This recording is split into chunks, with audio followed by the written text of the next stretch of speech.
بسم اللہ الرحمن الرحیم۔ محترم سامعین حضرات، اللہ تعالیٰ نے انسانوں کو زندگی گزارنے کے لیے ایک نمونہ عطا کیا ہے، ایک مثال پیش کی ہے، ایک آئیڈیل عطا کیا ہے، ایک اسوہ حسنہ دیا ہے کہ تم نے اپنی زندگی کس طرح سے گزارنی ہے۔ ہر انسان جو اس دنیا میں آتا ہے اس نے اپنا وقت پورا کر کے اس دنیا سے جانا ہے۔ کسی نے 20 سال، 50 سال، 60، 70، 80، 90 جتنی بھی اللہ نے کسی کو زندگی دی ہے اس نے وہ گزار کے جانی۔ اب وہ زندگی گزارے کیسے؟ اس کے سامنے کوئی لائحہ عمل ہونا چاہیے، کوئی نمونہ ہونا چاہیے، کوئی مثال ہونی چاہیے۔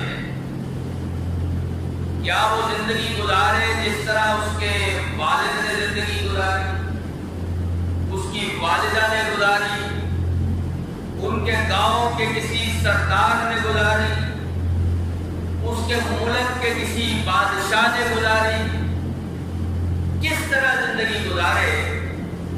انسان یہ سوچ سکتا ہے کہ اللہ نے زندگی تو عطا کر دی ہے، اب اسے گزارنا کیسے ہے؟ تو اللہ تعالیٰ نے انسان کی اس مشکل کا حل پیش کیا ہے۔ سورۃ الاحزاب کی یہ جو آیت میں نے آپ کے سامنے تلاوت کی ہے، اس میں اللہ تعالیٰ کیا فرماتے ہیں؟ لَقَدْ كَانَ لَكُمْ فِي رَسُولِ اللَّهِ أُسْوَةٌ حَسَنَةٌ۔ اے انسانوں، تمہارے لیے رسول کریم صلی اللہ علیہ وسلم کی زندگی میں بہترین نمونہ موجود ہے۔ لمن کان یرجو اللہ والیوم الآخر وذکر اللہ کثیرا، ہر اس شخص کے لیے جسے یہ یقین ہے کہ میں نے اللہ کے روبرو کل پیش ہونا ہے، اور آخرت کے دن کا جسے یقین ہے، اور جو اللہ کو کثرت سے یاد کرتا ہے، ہر اس مومن انسان کے لیے پیارے نبی جناب محمد رسول اللہ صلی اللہ علیہ وسلم کی زندگی میں بہترین نمونہ موجود ہے۔ اب انسان زندگی میں عمر کے مختلف حصے گزار کے جاتا ہے۔ کبھی چھوٹا بچہ ہوتا ہے، پھر پل بڑھ کے جوان ہو جاتا ہے، پھر اس کے بعد مزید جوانی، اور پھر آہستہ آہستہ بڑھاپا، اور حتیٰ کہ پھر اس دنیا سے رخصت ہو جاتا ہے۔ تو ہمارے پیارے نبی جناب محمد رسول اللہ صلی اللہ علیہ وسلم نے بھی اسی طرح سے انسانی زندگی گزاری ہے۔ اللہ کے نبی علیہ الصلوۃ والسلام سید البشر ہیں، بہترین انسان ہیں، اور انسانوں میں رہتے ہوئے اللہ کے نبی نے ایک انسانی زندگی گزاری ہے۔ مشرکین مکہ کو ان کو یہ اندیشہ ہوا کہ یہ محمد صلی اللہ علیہ وسلم جو رسالت کا دعویٰ کرتے ہیں، حالانکہ یہ تو ہمارے جیسے انسان ہیں۔ وَمَا لِهَذَا الرَّسُولِ يَأْكُلُ الطَّعَامَ وَيَمْشِي فِي الْأَسْوَاقِ، جیسے ہم کھانا کھاتے ہیں، پیارے نبی صلی اللہ علیہ وسلم بھی کھانا کھاتے ہیں۔ جیسے ہم بازار جاتے ہیں، یہ محمد صلی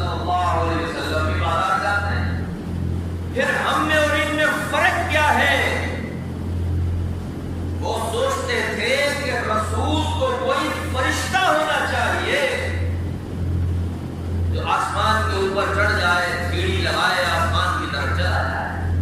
تو اللہ تعالیٰ نے ان کے اس شک کو دور کرتے ہوئے فرمایا کہ اگر اس زمین پر فرشتے چلتے پھرتے اور زندگی گزارتے ہوتے تو اللہ ان کے لیے کسی فرشتے کو رسول بنا کر بھیجتا، لیکن زمین پہ کون چلتے پھرتے ہیں؟ انسان۔ لہذا اللہ نے انسانوں کے لیے ایک انسان کو پیغمبر اور رسول بنا کر بھیجا ہے۔ لہذا پیارے نبی علیہ السلام نے اس دنیا میں آ کے ایک انسان کی حیثیت سے زندگی گزاری ہے، اور اللہ کے نبی کی وہ زندگی ہمارے لیے اسوہ حسنہ ہے، وہ ہمارے لیے بہترین نمونہ ہے، وہ بہترین مثال ہے، وہ ایک آئیڈیل کی حیثیت رکھتی ہے ہمارے لیے وہ زندگی۔ اور یہی قرآن نے فیصلہ کیا ہے کہ تم نے زندگی گزارنی ہے تو اللہ کے نبی علیہ السلام جیسی زندگی گزارو۔ اور صحابہ کرام رضوان اللہ علیہم اجمعین ایسا ہی کیا کرتے تھے، وہ اللہ کے نبی علیہ السلام کو دیکھتے تھے، حضور علیہ السلام کی ادائیں، آپ علیہ السلام کا مسکرانا، چلنا پھرنا، کھانا لیٹنا بیٹھنا اٹھنا، ہر چیز کو ملاحظہ کر کے اس کو اسی طرح سے اپنے آپ پر اپلائی کیا کرتے تھے، اس پہ عمل پیرا ہوا کرتے تھے۔ اور پھر انہوں نے اس اسوہ حسنہ کو اپنی ذاتوں تک محدود نہیں کیا، بلکہ دنیا کے کونے کونے تک پھیلا کے آئے اور انسانیت کو بتا کے آئے کہ لوگوں تمہارا نبی اس طرح چلا کرتا تھا، تمہارا نبی اس طرح سے مسکرایا کرتا تھا، تمہارے نبی کے انداز یہ تھے، تمہارے نبی کا کھانا کھانے کا طریقہ یہ تھا، تمہارے نبی کی عبادت کے یہ انداز تھے، تمہارے نبی کی معاشرت یہ تھی، معیشت یہ تھی، سیاست یہ تھی۔ قربان جائے، ہمیں لیڈر ڈھونڈنے کی ضرورت کون سی؟ ہمیں مقتدا، پیشوا، رہنما ڈھونڈنے کی ضرورت کون سی ہے کہ ہم کسی کو کاپی کریں اور اس کے نقش قدم پہ چلیں؟ یہ تو اللہ نے ہم پہ احسان عظیم فرما دیا ہے۔ 1450 سال پہلے ایک سید البشر کو اس دنیا میں بھیج کر انسانی زندگی گزار کے اللہ نے ایک نمونہ ہمارے لیے بنا دیا ہے۔ اللہ کے نبی علیہ السلام والسلام نے جو زندگی کے پہلو گزارے ہیں، اگر ایک ایک کو دیکھیں تو طویل فہرست ہے، اس میں سے صرف چند نمونے آج کے پہلوؤں میں آپ کے سامنے پیش کرنا چاہتا ہوں کہ اللہ کے نبی علیہ السلام والسلام، پہلی تو بات ہے کہ حضور علیہ السلام والسلام کی ذات بابرکت کس قدر عظیم تھی اور کس قدر خوبیوں کا منبع تھی۔ پیارے نبی علیہ السلام والسلام حسن و جمال کا کیا حسین پیکر تھے کہ لا یمکن الثناء کما کان حقہ، بعد از خدا بزرگ تو ہی قصہ مختصر، کہ ثنا ان کی، تعریف ان کی بیان کرنے سے حق ادا ہی نہیں ہوتا ہے۔ اور آخری بات یہ ہے کہ خدا کے بعد اگر کوئی ہستی اس کائنات میں سب سے عظیم اور بالا تر ہے تو وہ پیارے نبی جناب محمد رسول اللہ صلی اللہ علیہ وسلم کی ہے۔ وَأَحْسَنُ مِنْكَ لَمْ تَرَ قَطُّ عَيْنِي وَأَجْمَلُ مِنْكَ لَمْ تَلِدِ النِّسَاءُ۔ حضرت حسان کہتے ہیں کہ اللہ کے نبی، آپ سے زیادہ حسین و جمیل آج تک میری آنکھ نے کوئی دیکھا ہی نہیں، اور دیکھتا کیسے؟ وَأَجْمَلُ مِنْكَ لَمْ تَلِدِ النِّسَاءُ، آپ سے خوبصورت آج تک کسی ماں نے کوئی بچہ جنا ہی نہیں۔ خُلِقْتَ